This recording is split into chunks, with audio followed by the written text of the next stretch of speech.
In a nutshell, I remind everybody the theme is really you change the world, because it's been about now a couple of years that we have been talking about this theme one-on-one, and some groups of people here in this coaching practice. The theme comes back all the time.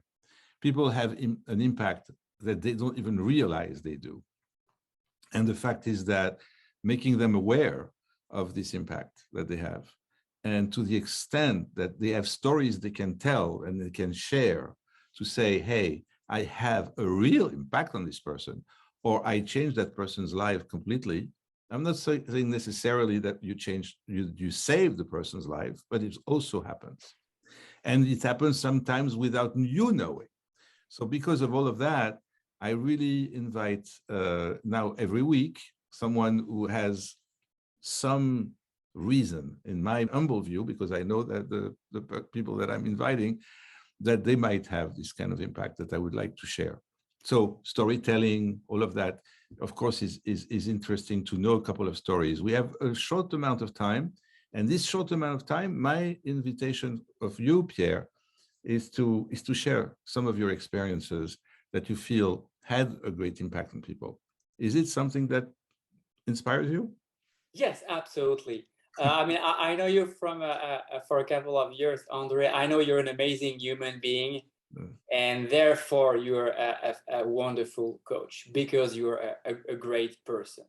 Well, thank you for the compliment. I did not look for that. I just wanted to, to introduce you with a few words. So Pierre, for me, is not only someone who is extremely creative and an entrepreneur in essence, an entrepreneur, but is also French, like I am originally, if I'm not mistaken, and pretty worldly. And life experiences is all it's about, because that's what you carry on. If it's with people or if it's even alone, you can have an incredible impact.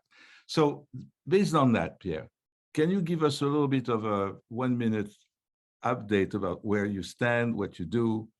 Let's focus on the profession. So I'm an artist. That's really the person I am. No more, no less. Okay. So I knew I was an artist when I was 19 years old, and I started to paint. That was my medium. And because I was raised in a very conservative family where contemporary art was not seen under a positive light, well, I wanted to become an artist, to go to art school, to study art history. And my parents told me that there's no way I could do that, that I had to become an engineer and having a serious, decent, good job. And because I was a very weak person, very influenced by my parents, I say, okay, I'm going to do what my parents want to do. So I did a lot of studies. In the meantime, I was still painting and drawing. And at some point, I mean, it was in 1997, I kind of gave up doing art. So I resigned myself to do like a traditional corporate career. So I did a couple of things. I tried to become a businessman. I had zero interest in what I did being an entrepreneur. Right. Zero. Right. I didn't like it. It was not me. I just faked liking what I was doing. And I was keep drawing, painting without telling anybody. And right. Then it lasted for 30 years. Right. And in 2019, after like 30 years of intellectual misery and lying to everybody I met, everyone, I said, okay, I'm done with that. I have to show who I am, which is an artist. So I opened a website, started to show my work. And in 2021, it was last year, I started to produce crypto art, which is digital art forms. And then I started to get collectors. I started to sell my art. I started to be invited to art exhibition. I did an artist residency. Like in 6 months, my life completely changed because I started to be myself. So I stopped lying and I say, okay, now I am myself and this is it. And my life changed at that point. Wow, 30 years it took for you, right? Yes. To connect to your core and say, okay, let me now reveal to the world who I am. And you know what? It's a great start, because this is where I ask people to start for connecting and for having an impact on other people and helping other people, supporting themselves in the authenticity, the sincerity, and being really who they are. This is really what coaching does. The first thing that we do is that. So I'm really glad you're sharing this with us. It's very courageous. Can you imagine? I mean, I want to mention one of my experience of you when you were an entrepreneur and you were lying to me. I Yes, I what was not, apologize. but what was not lying to me, and I want to mention that just to give you an impression, you're a perfectionist, and you were whatever you were doing, it's not important. But what I remember of you especially is how whatever you were selling was advertising, was, but it was on iPads, I remember, and the design of it, the quality of it was outstanding. It's not like you were a clumsy entrepreneur or you did not like what you were doing. Probably the sales side of what you were doing you didn't like, but you were the designer, the artist, the person who was doing really the creative work. So it was perfect, absolutely perfect. There's nothing to. It was in the luxury industry, of course. You had to be perfect, but it was impeccable. So I want people to know that. Okay. Thank you. No, you adapted a little bit of yourself. This is not that Yes. we have anything of Pierre in the relationship. We had some of you too, right? It's what I'm trying to say. So to jump and dive into this. So now, since you are yourself and since you show yourself out there, how do you think that's what the focus is today?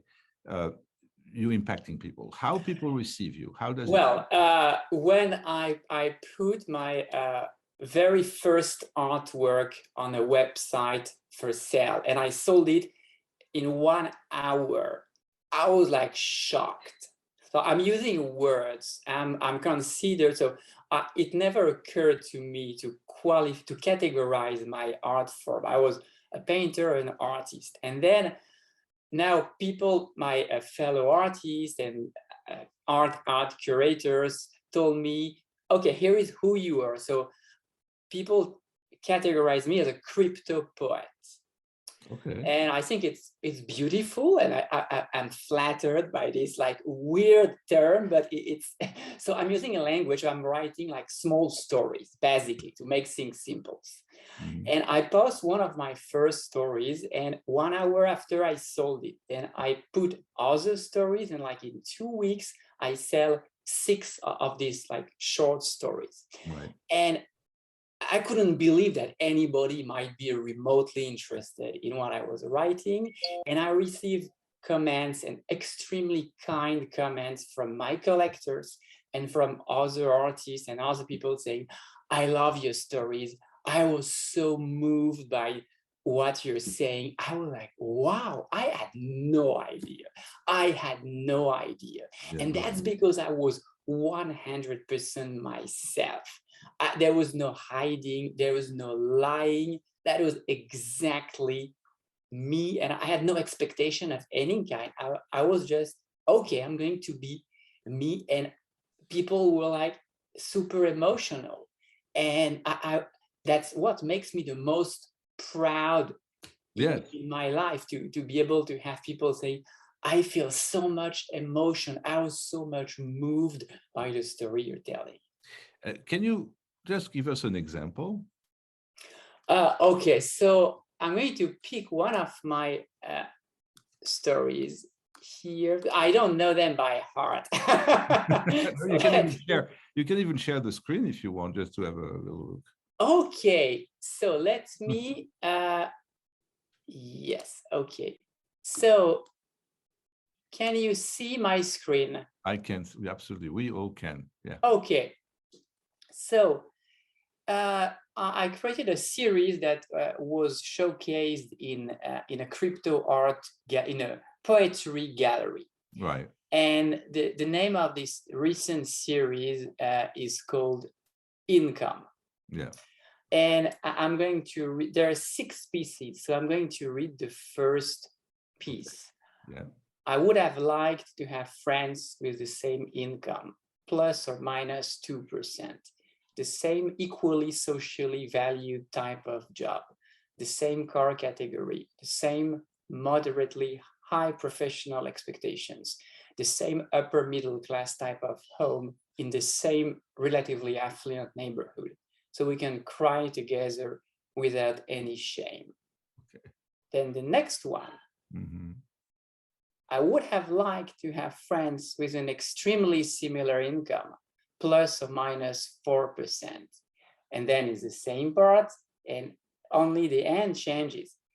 So we can have very meaningful conversation and share authentic smiles. And you have 6 pieces, and it starts by the difference of the income and the result in terms of social interaction. And I got a lot of people told me I was so moved by this story, and I was very humbled by this. So the type of work I do. So I did another series. It's called Random Homo Sapiens. Right. And it's a series of 200 pieces. So I picked 200 white men that were painted from a lot of different museums. And I applied on them the same text, which is the exact moment when your hand touches a white man's cheek. Okay. And I've got a lot of different interpretations. And one of my friends, she's a Chinese filmmaker. She gave me she was super moved by that. And she wrote me a beautiful email. I made a screenshot of this email, and it was really amazing. So that's what I do. I'm using text, and some people have emotions, some don't. Right. And I mean, I just don't know why people like what I do. No, don't say you don't know, because that's what I was about to ask you. If you could see a common denominator between the emotions of those people. Can you say, for example, when you describe an emotion, I don't know how you describe an emotion. It could be that someone is telling me a story about maybe having had a big challenge in life, a life challenge. Someone who was sick in the family, or worse than that, or going out of a crisis. So the emotion I would have about this is I would recognize in that something I had maybe myself too, like that person, and that of course opens immediately my heart because I have that in common with that person. What I'm doing is I try to explore the relation of power and the social dynamics of power, and topics that are really taboo in our society. Yeah. We all crave for social status, for power, for being important in front of other people, but we're not saying that publicly. I mean, a lot of people I know who are CEO and executives, they have zero interest in the business they're just interested because they're going to have a big car, a big corner office, they're going to be respected, and it's very taboo. You're not going to say, I want to be the CEO or I want to be a vice president because I will have power, because people will fear me. No, you're not going to say that. You're going to say, oh, I love my particular industry. I have a passion for working with people. We all know that's a big lie. We want power. We want domination. So what I'm trying to describe is my stories is just to remove all the artifice and the appearances and go right away to the core of our deepest desires and fears. Okay. Love also, I imagine, or things of that yes, kind. Yes. I imagine. I mean, okay. Now, do you think that anybody could tell you, not only through the art, I think you did also some movies with interviews of people. You probably also approached some other artists and revealed some art. I think I remember that too of you, that you are. I'm talking a lot with fellow artists, and we're constantly. But you show them around. You kind of broadcast them, or you. Yeah, I did a couple of interviews with fellow artists. So what I'm trying to ask you is a life-changing situation. If someone told you you'll change my life, I mean. Not yet. I mean, I had really some, I'm using a lot Twitter. Yes. And I'm very active on the social media, and I'm constantly talking with a lot of people. Right. And I got like comments that really touch me to the heart. I'm going to release a new piece that I work on this piece for several months. So I show to a small group of artists to say, hey, I'm doing this piece. I'm very emotional about this piece. What do you think? I don't want to show to you guys before it goes public. And people, I got a really very nice comment. People like, oh my God, I was so moved. So I wouldn't say I changed anybody's life, but I can see that, step by step, I'm very blessed to see that some people really, I create like an emotion and a connection. No, yeah. I'm pushing a little bit too extreme. I think when I say people's life change, maybe it's a privilege too. I mean, if that person asks for you from your experience to help that person to change a life situation, then you are in the privileged seat to do so. That's not what I do. I mean, exactly. As an artist, that's is a not different what story. I do. That's the artistic approach is totally different. The emotion is created by your art. Then you never know what's going to happen. Yes. It's an adventure. It's a complete adventure. I mean, as an artist, we're just do our job. We're creating stuff that do not exist yet. And there is no expectation. There is no agenda. I'm just creating something. That's it. I have no idea if it's good, if it's bad, if nobody would be interested. And I just take a deep breath and show it. Right. And maybe people will say, oh, this is terrible, it's bad. It's okay. And maybe people will say, oh, I've got an emotion seeing your work, and you never know. It's complete surprise. Can you clarify to us in the last few minutes we have now what's crypto art, because that's maybe something that not everybody knows. Okay, so the art has been physical for thousands of years. So the Egyptian pyramid, it's a physical object. A painting, it's a physical object. And about 10 years ago, there was a new technology called the blockchain. Yeah. And this technology was used for finance to make sure that when somebody is doing a transaction, you're absolutely sure that the transaction is valid. Basically, it was used for creating the first cryptocurrency, the Bitcoin. Yeah. And at the beginning, it was mostly used as a financial tool. And then a couple of years after, some people said, we can use this technology for art.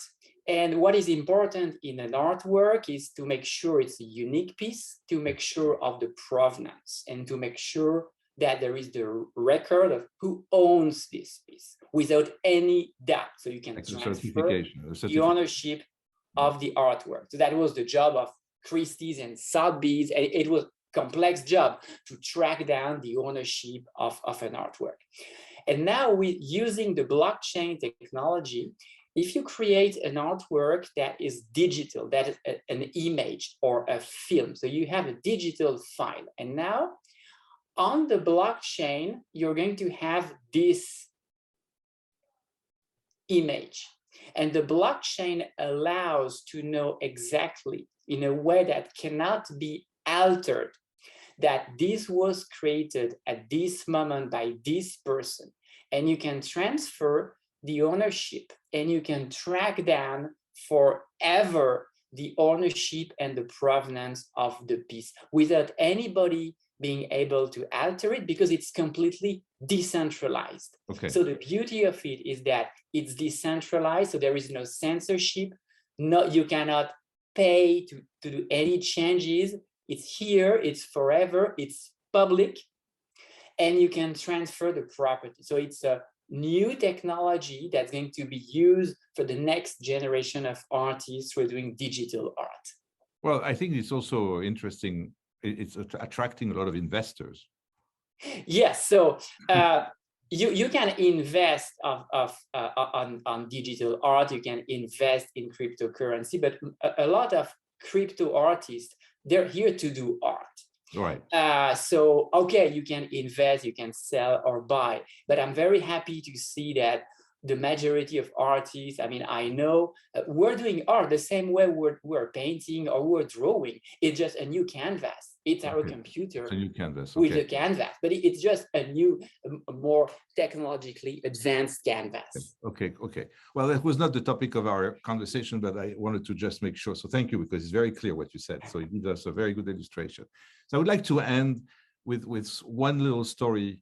If you could share with us something that is very dear to you, about maybe a relationship with someone, a client, someone who bought your art, that was very clear about why that person, was attracted to your creation. That's a tough question.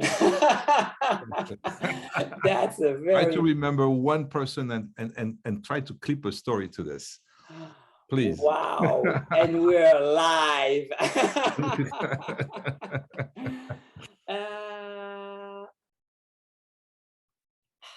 I mean,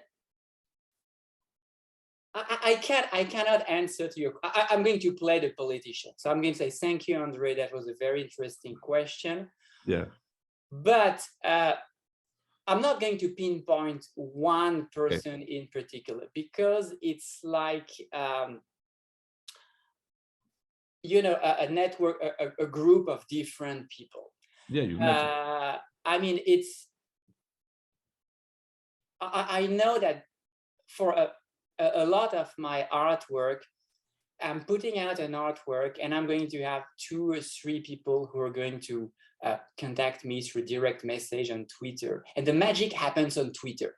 And I got all these emotional messages on Twitter by random people. Sometimes they're collector I know, they're artists I know, sometimes it's just random people who tell me, I was moved by one of your artwork. It made me see, it add a layer of depth to my thinking and my perception. Okay. And it makes me very proud, because I had no idea my work could do that. I had just zero idea. And I'm just seeing that happening again and again. And I'm super proud of it. I just have no merit, because I didn't create a piece to achieve that result, but I just see it happens. It happens because, I mean, I think I'm thinking as I'm listening to you about one thing, nevertheless. There is a process, nevertheless. The process is that as this is a generation, we are in a generation of technology. There is people who are remote, very isolated in a way. I just want to put the context, okay? It's accessible today in Twitter to give you an emotion, to share with you an exclamation about your creation and react to your creative work and interact with you and give you feedback. Then I think you learn something from this feedback. You see what your work and your art is doing. I hope you're trying to connect the dots a little bit, that there is one person saying this person saying that person acquired your art and lives with this art. Maybe you know where that art is, on the wall or on the computer, or is it maybe the background of your computer? Where is this art? How do they live this Pierre Gervois creative product? That's what I hope you're going to do. Connect the dot between all of these people and start seeing what maybe characterizes your audience. Right now, I have no idea. Okay. I just have zero idea. I am amazed for every piece I sell. I am incredibly grateful to every single collector. And right now, I have no idea. I'm just walking in the dark. I'm creating piece after piece. I just have no idea what I'm doing. When you're hoping that you're going to get an idea. You're curious about this, are you? As an artist, I have one thing to do, to create artwork. I have no opinion about anything. Okay. I have zero opinion. No, curious about how nothing. people receive this, how this emotion is, what the emotion is about when they see your art. No, you're curious about it. Well, I am not, André. No. As an artist, I have one thing to do, to create artwork. That's it. Okay. I mean, we are all proud to have opinions. I don't. I have no Not an opinion. I'm opinions. not talking about the opinion. I'm talking about what you, in fact, proud of. You create an emotion. There is someone who is going to tell you, wow, I like what you did. It really makes me think Yes. differently. Right. So that person said now, it makes me think differently.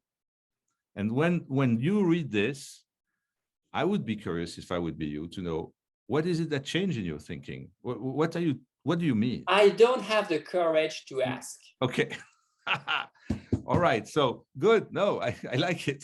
You're a very, very special person and very unique also. I would be curious, you're not, but I would be curious to know for you, if I would be your coach. I would be curious. I don't like to ask questions. No, because but I've not been raised or trained to ask questions to okay. people. Okay. I am very bad at social interaction.